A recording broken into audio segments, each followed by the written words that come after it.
चलिए एक मल्यार्पण करके नमो यादव जी का स्वागत करेंगे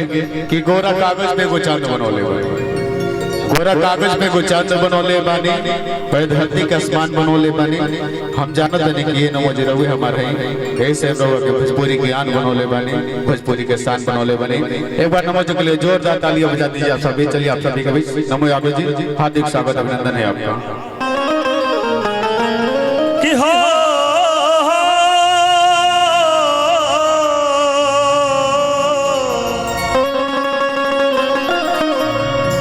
हो ए मैया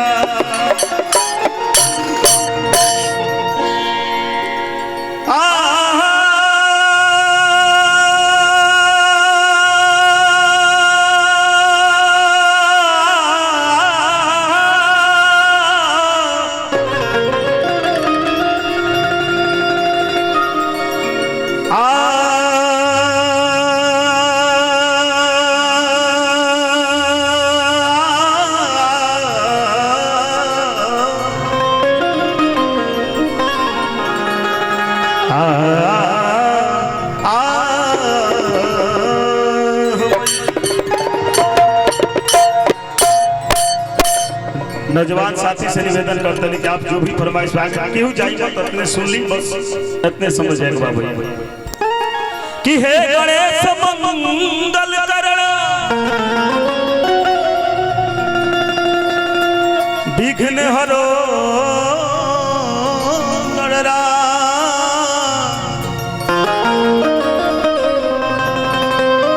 और सबसे महफिल सजावे ना हमारे आदरणीय बहुत ही अच्छी इंसान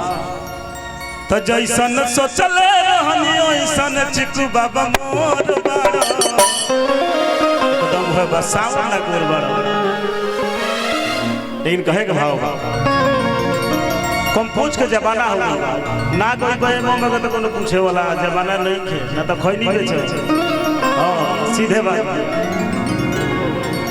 कि हे गणेश मंगल करण विघ्न हरो गणरा एकदंतकारी बार बदना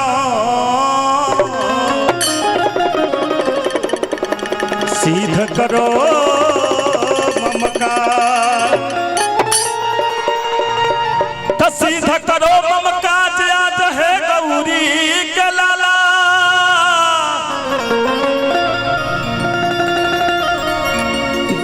सभा में नाम के फसल बिया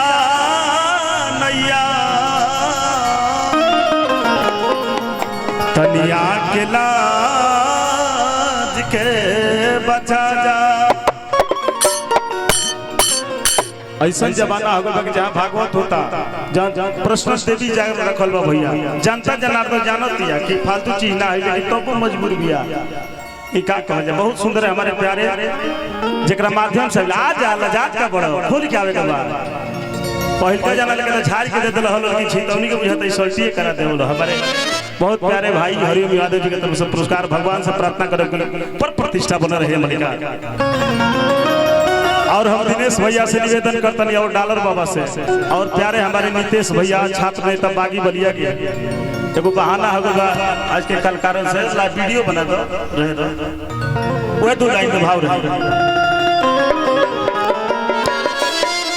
बाबा से कहते रहे भक्त ए बाबा दिनों रात चितौनी गांव रौरे भजन कीर्तन हमेशा लागो रहेला आ जब बालक आवत है दरबार में उहे कहता ए बाबा त मन करेला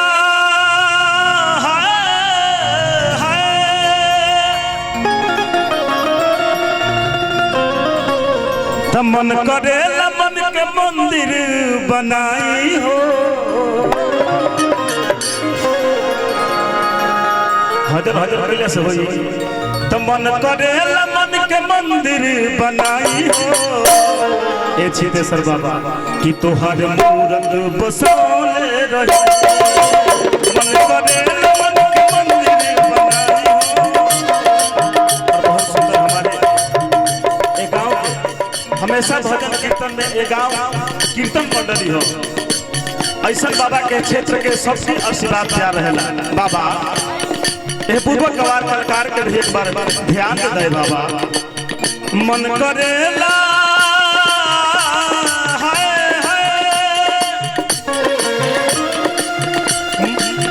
मन करेला मन के मंदिर बनाई हो तोहर मूरत बसौले रही तोहर मूरत बसौले रही।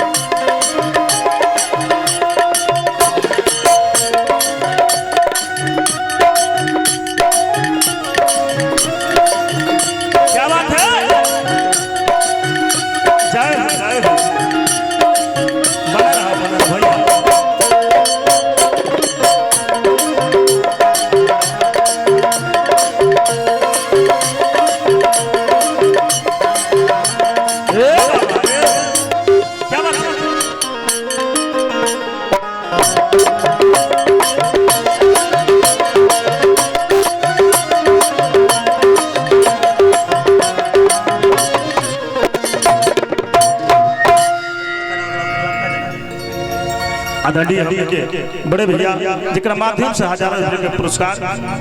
कम ना है नीतीश भैया और सुनील भैया के दोनों भाई और दोनों मित्र हैं दिनों रात रहते हैं साथ में भैया के स्वागत करते कि हमेशा दिन रात लक्ष्मी जी ऐसे ही बढ़ावत रहे कहे भाव एक बार चारों तरफ से निवेदन करते जितेंद्र भैया तनि छितेश्वर बाबा खातिर प्रेम से हाथ उठा के बार जयकारा लगा दे एकदम भोजपुरिया ठाक हाँ भागलो मत लास्ट आज होता तन दोनों हाथ उठा दी ठाठा नहीं खेला करते सरकार तनी दोनों हाथ उठा दी नीचे जे एकदम गर्दा बचा दे तनी चारों तरफ से ए डॉक्टर साहब तोहरो को होता नहीं ए हरिओम जी तोहरो के सब मंच पर से लेके तब बोले छितेश्वर बाबा के ए बाबा त कौन दिनमो नय सन कटे तोहरा बिन चारों तरफ से आवे घूम फिर के मंदिर में लेकिन तहरा बिना साफ हमारा दूरा लगना ए बाबा कि कौन दिनमो नय सन कटे तोहरा बिन कि भक्त हमारा के सारा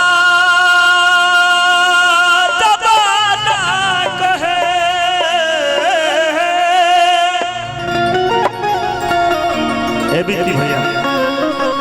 तारा बिना एकदम कोनो दिन रात ना कटेला सही हाली वो हाली घरे जानी लेकिन एक बार मंदिर के ना घूमे नहीं बाबा राव दर्शन ना पाबी तो हमार जिंदगी धंधा होले कि कौनो दिन नय सन कटे तोहरा बिन कि भक्त हमारा के सारा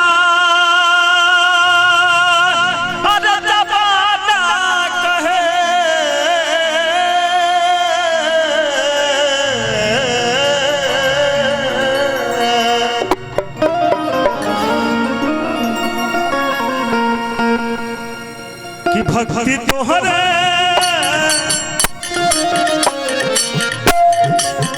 भक्ति तोहरे मन के लगाई हो भक्ति तोहरे ही रोज हम गाई सिसया तुम झुकाने सही मन करे मन के मंदिर बनाई हो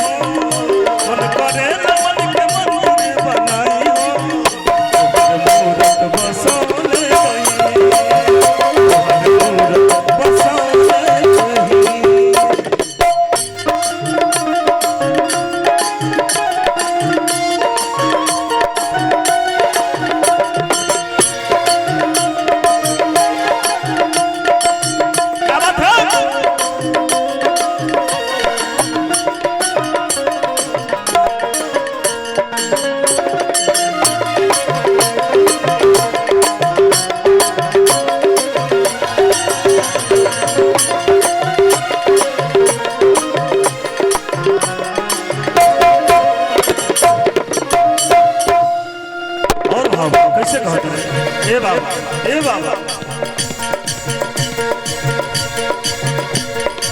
चेतना रहे हो देहिया में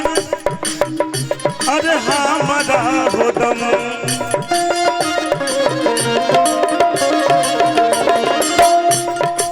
ए बाबा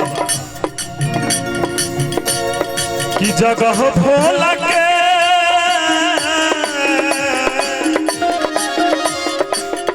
की जगह छिपे सारा बाबा के जगह भोला के चरनिया में जाई हो ए बबुआ पहले ही ना कि जगह भोला के चरनिया में जाई हो सिसैया मन को देल मन के मंदिर बनाई हो मन को देल मन के मंदिर बनाई हो तोहर मूरत बसौले रही मन को देल मन के मंदिर बनाई हो बबुआ बबुआ बबुआ केहू के 500 आवत हमर 2 रुपया आवत एकरा खातिर सोने हमरा भैया ते नाम बताई आहा दुनिया के मालिक अंतर्यामी जे सैकड़ों हजारों नाम बा भोला जी से हमरा दर्शन होई चाचा जी के तरफ से पुरस्कार भगवान से प्रार्थना करते कि हे मालिक पर प्रतिष्ठा राउ चाचा जी बनो रहो चितेश्वर बाबा से प्यार आशीर्वाद देत रहो बोली कोलू आगे अच्छा बिहार के धरती से बनी बाबा क्या बात बहुत सुंदर आई अरे बाबा के धमवा देख के ऐसन मनवा मोर करे घोड़ा अरे बाबा के धमवा देख के ऐसन मनवा मोर करे घोड़ा सरवन भैया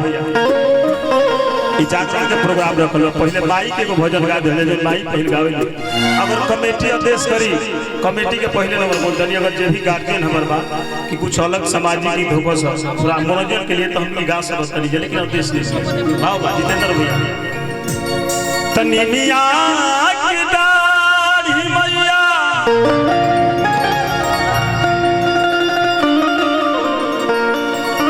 अरे औरतिया कहतिया कौना भाव रे बबुआ एके होली सब सत्य हुई खाली नाम अलग अलग दे दिहल बा जितेंद्र भैया है काली माई है दुर्गा माई है शीतला माई है भोले बाबा हो लेकिन एके सब लोग प्रेम से बोलता नहीं सत्य के बार दुर्गा माई के जगह भी जाने ला जरा शक्ति के पूरा प्रमाण जाने ला तो सत्य के बार प्रेम से बोलता नहीं कि जयकारा एक बार दुर्गा जी के लगा दिया प्रेम से दुर्गा मैया की